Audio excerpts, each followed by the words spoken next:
Topic का नाम है give the meaning and elements of organisational structure. ठीक है, ऑर्गेनाइजेशनल स्ट्रक्चर के बारे में बात करेंगे। तो सबसे पहले आंसर शुरू होता है, an organisation is a group of people with defined relationship and in defined relationship in which they work together to achieve the goals of that group. तो ऑर्गेनाइजेशन क्या होता है? ग्रुप ऑफ पीपल होता है, उनके एक डिफाइंड रिलेशनशिप होती है आपस में, और वो एक साथ काम करते हैं ताकि वो एक गोल को अचीव कर सके उस ग्रुप का। ठीक है, उस ग्रुप का जो भी गोल है उसको अचीव कर सके। उसके बाद ऑर्गेनाइजेशनल स्ट्रक्चर क्या होता है? Organisational structure is the totality of the organisation, the way through which the labor process is divided into difficult work tasks and coordination is achieved to solve the task। तो मतलब एक structure जो होता है, मतलब ऑर्गेनाइजेशन का total structure. Totality in the sense, totality का मतलब क्या है कि ऑर्गेनाइजेशन एक होल में क्या है, उसका पूरा ओवरऑल वर्किंग क्या है। ओवरऑल वर्किंग स्ट्रक्चर मतलब कि एक सीईओ होगा, सीईओ के अंडर एक बोर्ड ऑफ डायरेक्टर्स होंगे, बोर्ड ऑफ डायरेक्टर्स के अंदर सबके अंदर पे मैनेजर्स होंगे, मैनेजर्स के अंडर पे एम्प्लॉइज़ होंगे, एम्प्लॉइज़ के अंदर में भी इंटर्न्स होंगे। तो ये क्या है? एक स्ट्रक्चर है, एक हायरार्की है। तो वही है ऑर्गेनाइजेशन का स्ट्रक्चर, एक टोटलिटी ऑफ द ऑर्गेनाइजेशन। दूसरा क्या है? Through which the labour process is divided into different task. अभी क्या है, ऑर्गेनाइजेशन में टास्क के बेसिस पे डिविजन्स होते हैं। प्रोडक्शन का डिपार्टमेंट अलग होगा, सेल्स का अलग होगा, मार्केटिंग का अलग होगा, अकाउंट्स का अलग होगा, जो प्रोडक्ट के बारे में जो लोग सोचते हैं, I forgot the word for it, but उनका डिपार्टमेंट अलग होगा, इनोवेशन एंड रिसर्च का डिपार्टमेंट अलग होगा। तो ये सबको कैसे डिवाइड किया गया है लोगों को, और फिर भी डिवीजन के बावजूद उनको कैसे कोऑर्डिनेट किया जा रहा है कि वो मिल के काम करें। कि ऐसा नहीं है कि सेल्स डिपार्टमेंट ने अपने वो रख तो लिए कि हमें ये गोल्स हैं, हमें इतने सेल्स अचीव करना है इस साल, पर प्रोडक्शन से भी तो पूछ लो उसके लिए पॉसिबल है कि नहीं है। तो दोनों को जो है मेंटेन करके चलना है, और लास्ट में जाके मार्केटिंग को इतना करना है कि हाँ वो सेल्स को उतना इंक्रीज़ कर सके, बिकॉज सब चीज़ तो प्रोडक्शन के हाथ में नहीं है। प्रोडक्ट बना के रख दिया, पर बताना भी तो है लोगों को कि प्रोडक्ट है। तो ऑर्गेनाइजेशन का स्ट्रक्चर क्या होगा कि कैसे सबको कोऑर्डिनेट किया जाए कि डिफरेंट ग्रुप्स में होके भी वो सब साथ में काम कर रहे हैं, एक दूसरे से मिलके काम कर रहे हैं। फिर organisational structure is the way in which job task are formally divided, grouped and coordinated to achieve common goals. The structure provides a framework for understanding the hierarchy, authority and communication flows within the organization. Organisation structure का काम क्या है? अभी तो हमने उसकी meaning समझी थी, पर उसका काम है कि जो टास्क डिवाइड किए गए हैं ग्रुप्स में, जो लोगों को डिवाइड किया गया है ग्रुप्स में, उनके गोल्स फिर भी कॉमन रहें डिफरेंट ग्रुप्स में रह के भी, सच दैट जो स्ट्रक्चर है वो हमें हायरार्की समझाए प्लस अथॉरिटी समझाए कि कौन किसके अंडर पे है। ये उसे क्लियरली पता होना चाहिए कि ये नहीं है कि एक इंसान के 4 बॉस हैं, उसको समझ में नहीं आ रहा कि कौन से बॉस के सामने जाके क्या बात करनी है। हमें अगर कोई प्रॉब्लम है तो हम किस बॉस से जाके पूछें, क्योंकि सबका मूड ख़राब है।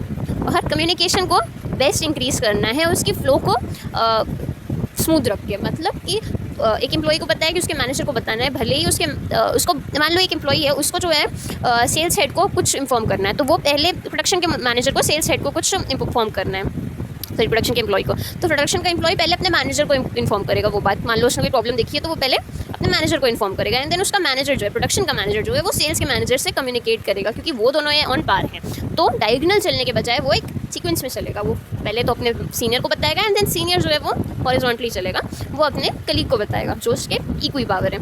तो डायगोनल बहुत कम जगहों पर होती है बातें, मेन जो होती हैं वो हॉरिजॉन्टल और वर्टिकल ही होती है। इसके बाद Henry Mintzberg is a well known management scholar who develop various concepts related to organisational structure and management. He gave 5 basic organisational structures या फॉर्म्स। तो हेनरी मिन्सबर्ग है, ये बहुत वेल नोन मैनेजमेंट स्कॉलर हैं। इन्होंने 5 ऑर्गेनाइजेशन स्ट्रक्चर्स बनाए हैं, और उसको हम लोग अभी आगे पढ़ेंगे। ठीक है, फर्स्ट है simple structure, characterised by a small centralised organisation with 1 or few top managers making decisions. ये बेसिकली सेंट्रलाइज स्ट्रक्चर है, सिंपल स्ट्रक्चर है।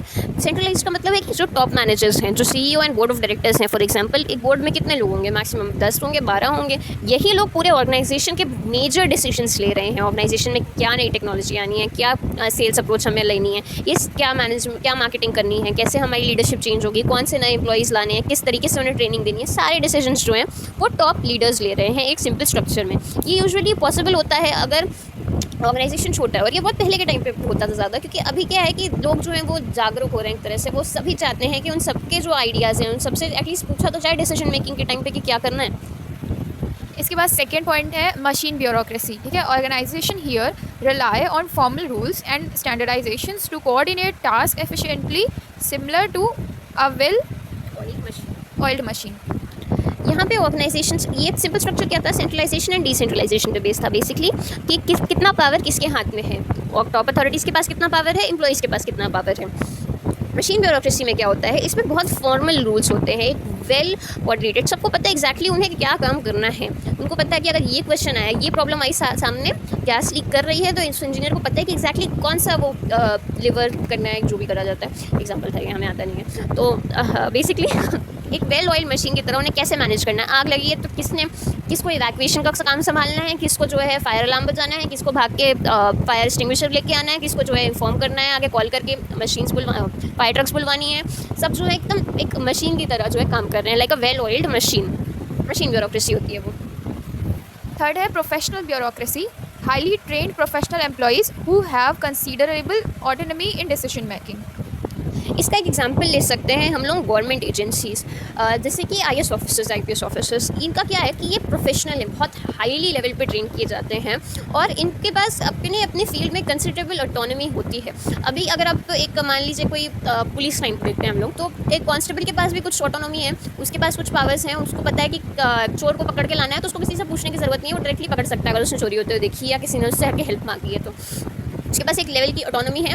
एक सब इंस्पेक्टर और एक इंस्पेक्टर, जो सीनियर इंस्पेक्टर होगा, डिप्टी चीफ होगा, जो भी होगा, तो उन सबके पास अपनी अपनी एक लेवल की ऑटोनॉमी है। वो अपने डिसीजंस ले सकते हैं, ज़रूरी नहीं है कि उन्हें हर चीज़ में पूछने की ज़रूरत हो सीनियर्स से। कुछ बातें वो जो है पूछेंगे, कुछ लेवल पे उनके पास ऑटोनॉमी नहीं होगी, बट काफ़ी हद तक उनके पास एक ऑटोनॉमी होती है, बिकॉज वो सभी ट्रेन्ड प्रोफेशनल्स होते हैं। द नेक्स्ट इज़ डिविजनलाइज्ड फॉर्म, मतलब ये सभी जो है सारे लोग जो है, एक ऑर्गेनाइजेशन जो है वो सेमी ऑटोनॉमस डिविजन्स या यूनिट्स में डिवाइडेड होती है। डिविजनलाइज्ड है मतलब डिवीजन है उनका यूनिट्स में। डिफरेंट यूनिट्स जो हैं वो खुद में एक कंप्लीट स्ट्रक्चर है। फॉर एग्जांपल अगर हम देख लें गूगल को, तो गूगल के मेन ऑफिस कहाँ पे होगा, और इंडिया में भी उसका एक हेडक्वार्टर है। वो इंडिया का जो हेडक्वार्टर है वो उसके मेन हेडक्वार्टर से क्या है, डिफरेंट है, बट स्टिल फुल्ली फंक्शनल है। अपने में वो सारे फंक्शंस कर सकता है, उसको ये नहीं है कि हर चीज़ के लिए जाके मेन हेडक्वार्टर से पूछने की ज़रूरत है। तो ये हो गया डिविजनाइजेशन। अभी इंडिया के अंदर ही जो बड़ी ऑर्गेनाइजेशंस हैं, फॉर एग्जांपल मान लेते हैं टाटा, तो उनके पास क्या है, देश भर में कई हेडक्वार्टर्स होंगे। एक सेंट्रल हेडक्वार्टर्स तो होंगे ही मुंबई में, बट उसके अलावा भी कई जगहों पे एक सेंट्रल खुद की यूनिट्स होंगी, जो डिविजनल यूनिट्स होंगी, जो रीजनल यूनिट्स होंगी, उन सबके पास ऑटोनॉमी होंगी काफ़ी हद तक की। तो ये होती है डिविजनलाइज्ड फॉर्म। पांचवा है एडोक्रेसी, जहाँ पे फ्लेक्सिबल और डायनामिक ऑर्गेनाइजेशंस होती हैं जिनका एम्फेसिस होता है ऑन इनोवेशन एंड अडेप्टेबिलिटी। एडोक्रेसी में बेसिकली क्या होता है, ऑर्गेनाइजेशंस को गोल होता है इनोवेट करना, अडेप्ट करना। ये हम लोग देखते हैं ज़्यादातर इंटरनेट ऑर्गेनाइजेशंस में, या फिर कोई छोटी ऑर्गेनाइजेशंस जो आजकल नई आ रही हैं, ये सभी अपने एम्प्लॉयज़ को ट्रेन अच्छे से करती हैं और उन सब पे ट्रस्ट करती हैं। ये सारे जो लोग होते हैं, ये सब जो एम्प्लॉयज़ होते हैं, वो कुछ के लेवल में सब अपनी अपनी एक्सपर्टीज़ लेके आते हैं कुछ हद तक, और वो सभी का काम क्या होता है, मेन गोल क्या होता है, इनोवेशन एंड अडेप्टेबिलिटी को इंक्रीज़ करना, इनोवेशन करते रहना। ये उनका एम्फेसिस होता है पूरे ऑर्गेनाइजेशन का एज अ होल। तो ये होती है एक एडोक्रेसी। तो बेसिकली ऑर्गेनाइजेशंस हुई 5 तरह की, कौन कौन सी? Simple structure, machine bureaucracy, professional bureaucracy, divisionalised form और एडोक्रेसी। ये 5 हो गई। इसके बाद की एलिमेंट्स ऑफ ऑर्गेनाइजेशनल स्ट्रक्चर्स हैं। क्या क्या है? फर्स्ट क्या है की एलिमेंट? वर्क स्पेशलाइजेशन या फिर division of labour. It is the degree to which activities are divided into separate jobs. Under job specialization, instead of one job being done by entirely one person, it is broken down into a number of steps, with each step being completed by a separate individual. Hence, individuals specialize in doing one part of the activity rather than entire activity alone. Ford used work specialization to produce cars at a very high rate.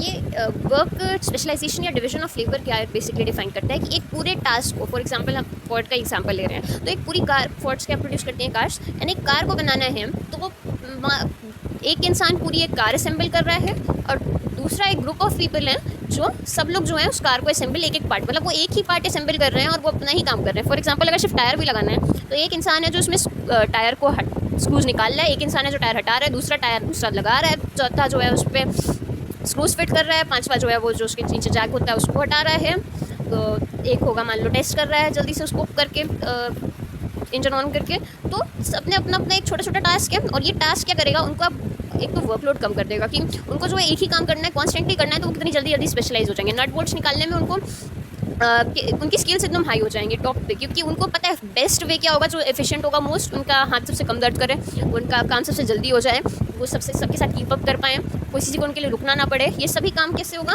Division of labour से, तो उनका काम जल्दी भी होगा और efficiently भी होगा। और बाकी अगर सब साथ में काम करेंगे तो देखा जाता है कि फैसिलिटेशन